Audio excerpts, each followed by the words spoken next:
Hey, what's going on?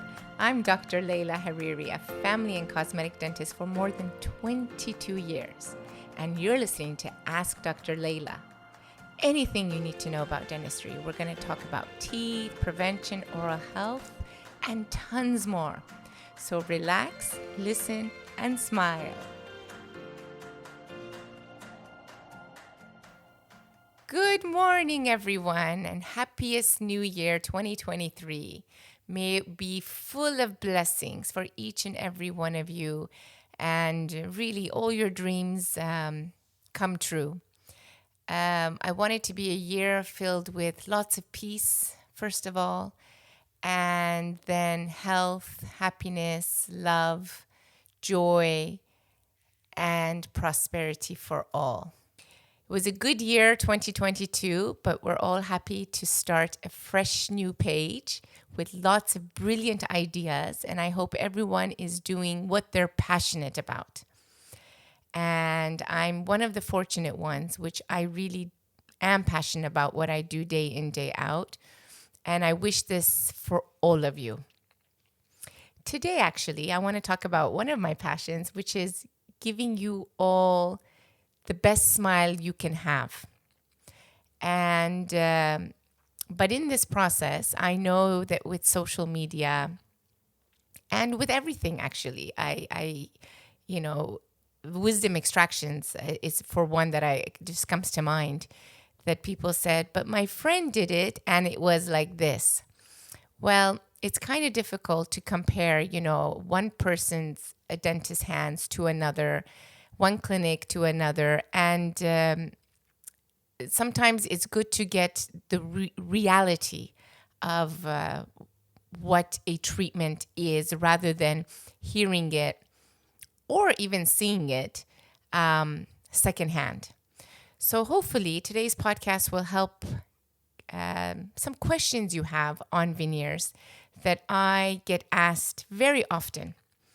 And keep in mind, again, for me, and I will bring this up, veneers are not for everyone. It's only for those special cases that we know by doing the veneers, we're going to improve your smile immensely.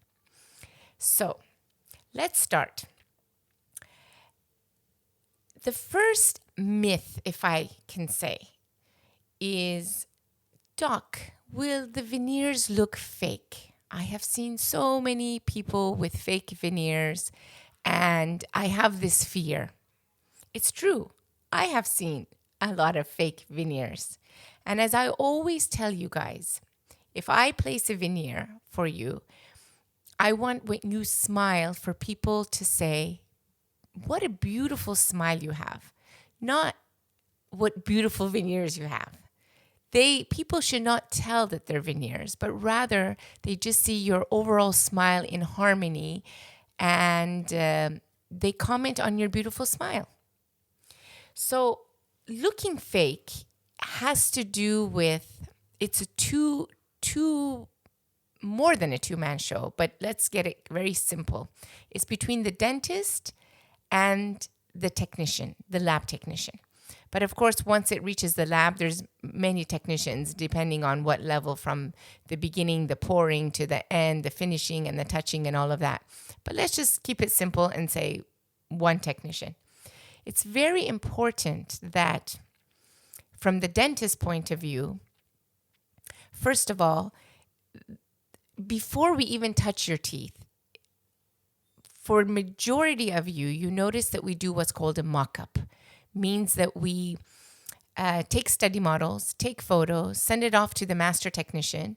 I have a discussion with them on the side, and then they do a wax up that I basically put back on your teeth, and you get to see potentially what they will look like before we even touch the teeth.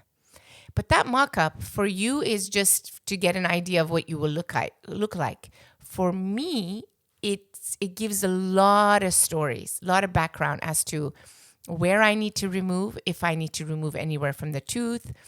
Are we closing spaces? Are we making teeth smaller? Are we making teeth bigger? And all of that will dictate my preparation.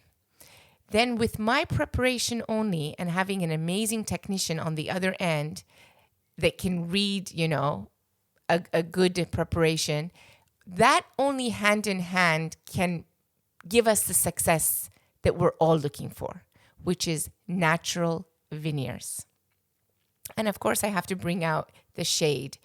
I've had a few instances where people really wanted to go white, and I kept saying, no, I feel like my veneers will have my name on it, so to speak. So we can't do that because, again, it will look fake.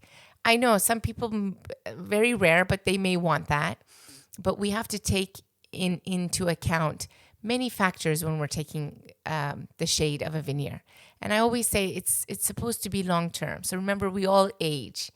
And what may look good today will not look good in 10, 20 years.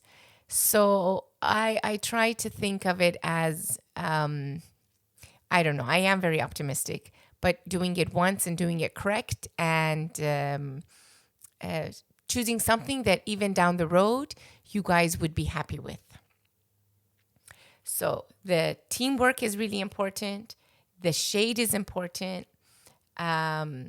And the technique in making the veneer itself. There are various techniques, and depending again on the alignment of your teeth and what we're trying to achieve, but all of that takes into account and gives us that beautiful veneer that's very natural looking. The second myth that I often get asked is, Doc, what if they chip or they come off? Okay, coming off, let me just start with that. They can debond, but I have honestly very rarely seen that in my years of placing veneers. Because if the preparation is done properly, and then the day that we're cementing, the bonding steps are all in place, from the bonding of the veneer itself to the tooth, all of that, really debonding becomes very negligible. Unless, I don't know, the bite is off and every day, without you knowing it, you keep hitting it and that one area keeps getting targeted.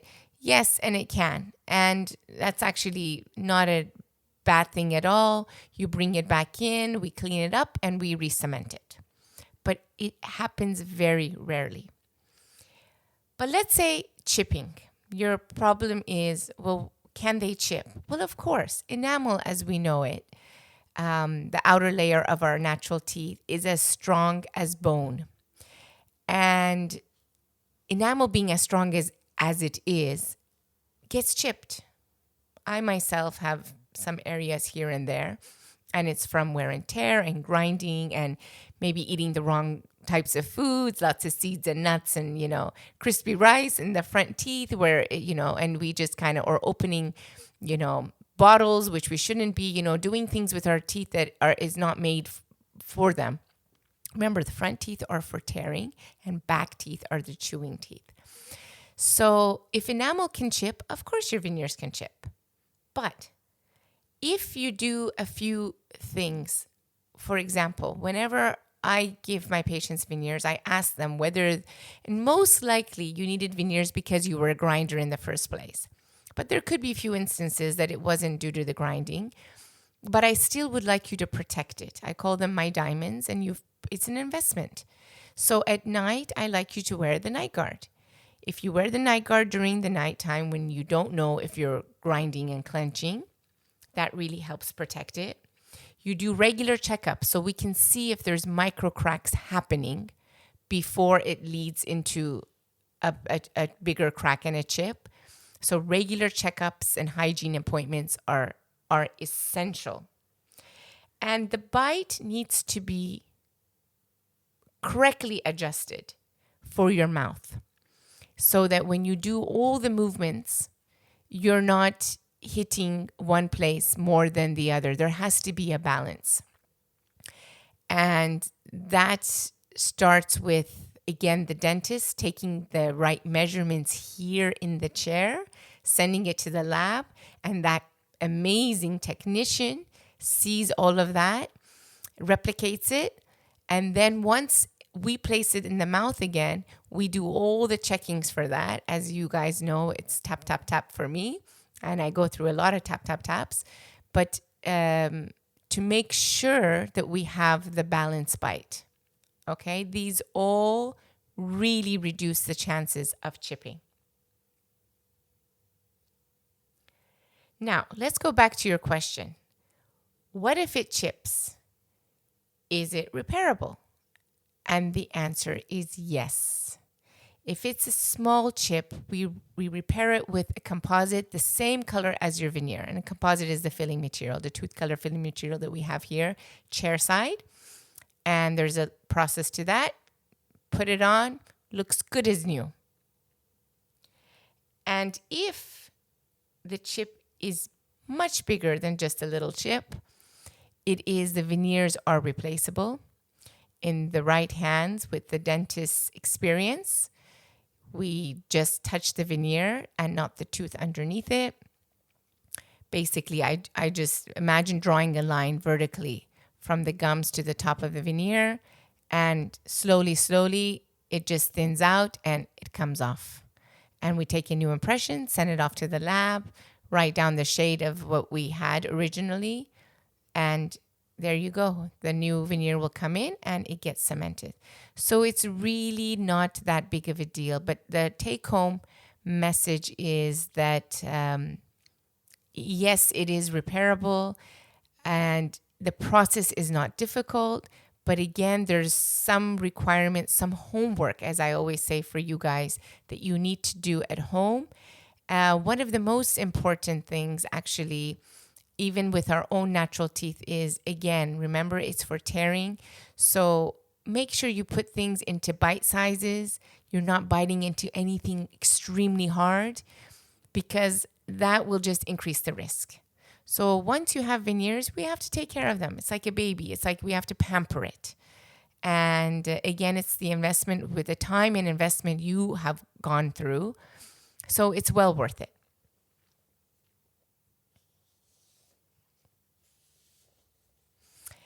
The next myth, if we can call it, is, Doc, veneers are not... What? Remember what? I don't like them. Rainier, what does it say? Doc, veneers are not what? Reversible. Reversible. Okay. Let's start over. Okay, the third myth, if I can say, is, Doc, but veneers are not reversible. What if I don't like them? So for me, again, veneers are not for everyone. If it's going to be done, it's because we want to see a major improvement in your smile. We meaning me and you. Therefore, I can honestly say, in all my years of patients I have done veneers, I have not had a single patient say, I wish I had not done it. Or, on the lines of, I felt it looked better without them, or whatever. It's always been a wow. And, you automatically look 10 years younger. You have that smile that you're no longer shy about. And as beautiful as they seem to you from the beginning, yes, it is still a change. And remember, as humans, it takes time to accept the change. So not everyone, I have to admit, as soon as they get it, they're like, okay, I'm going to run out and it's like everything is working. Sometimes it's just the mind and, everything from the muscles in the mouth and the joints, and, it gets getting used to it. But if we're going to do it, there has to be a real cost to it.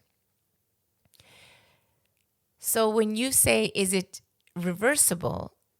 No, the reality is, if there's only a certain cases of people, and those are the ones that their teeth are completely inward, and it's an addition, like it's called an additive. We just want to build on their teeth to bring them outward. For those cases, I don't have to touch the tooth at all. Very minor, placing the margin, which I'm going to talk about next, and that's it.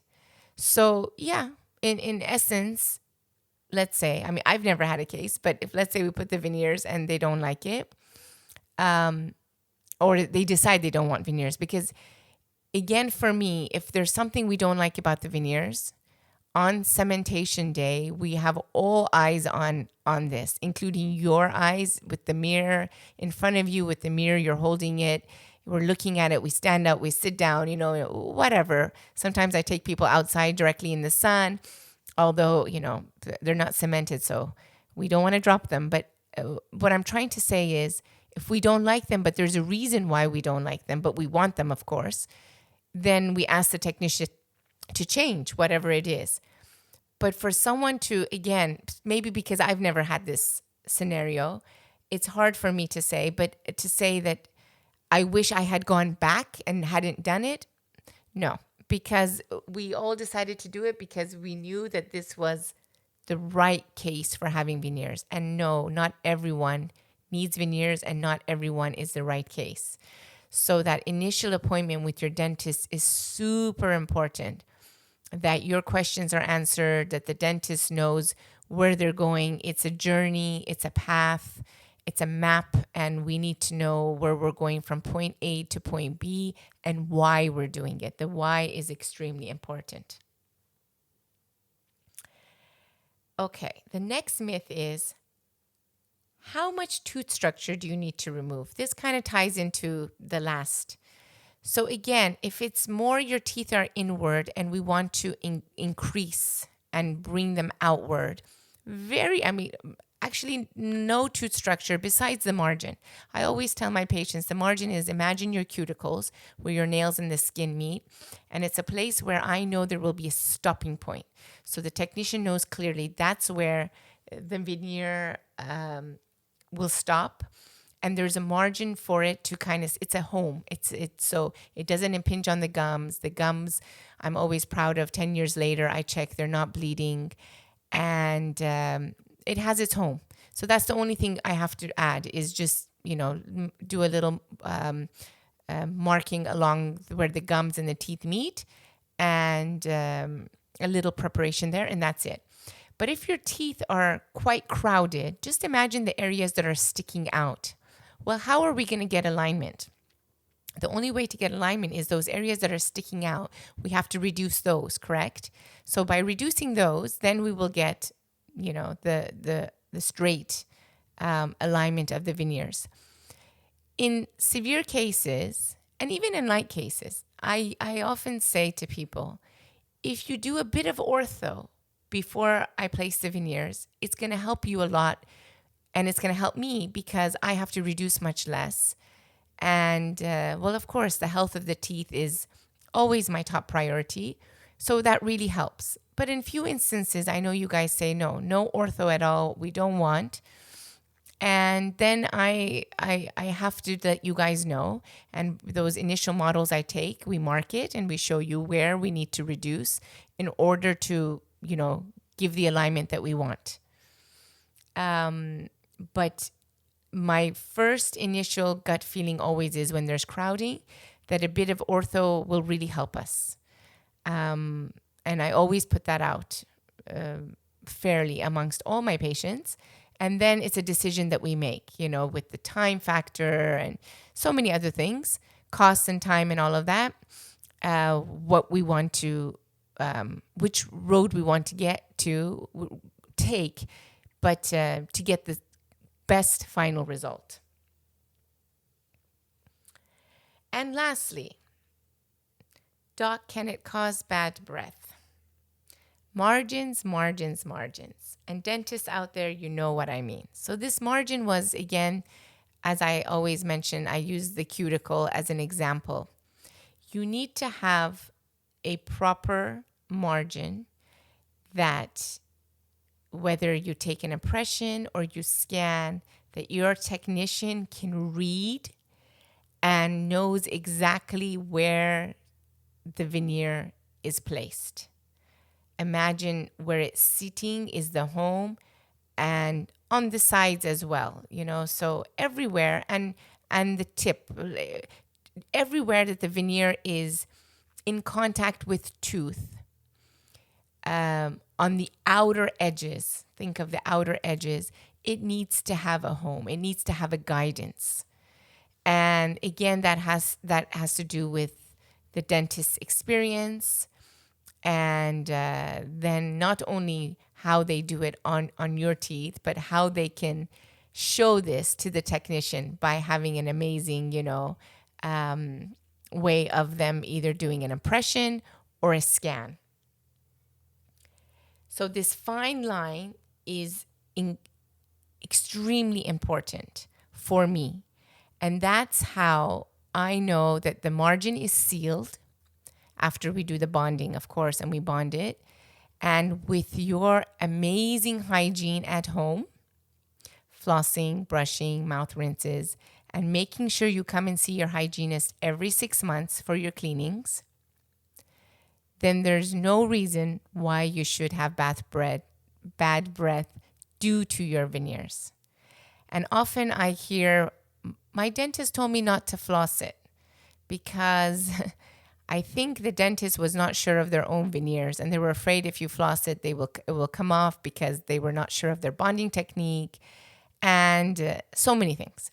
So if it's done properly, you need to have a nice smooth floss going in and out every day, being able to just see that your gums are nice and pink and everything is in a healthy status. I hope today's podcast has given us some light onto the concerns that are very valid that you guys have regarding veneers. And as always, any further questions you have, please do reach out to Ask Dr. Leila. And otherwise, I wish you guys all an amazing week ahead. Until next time, have a lovely day.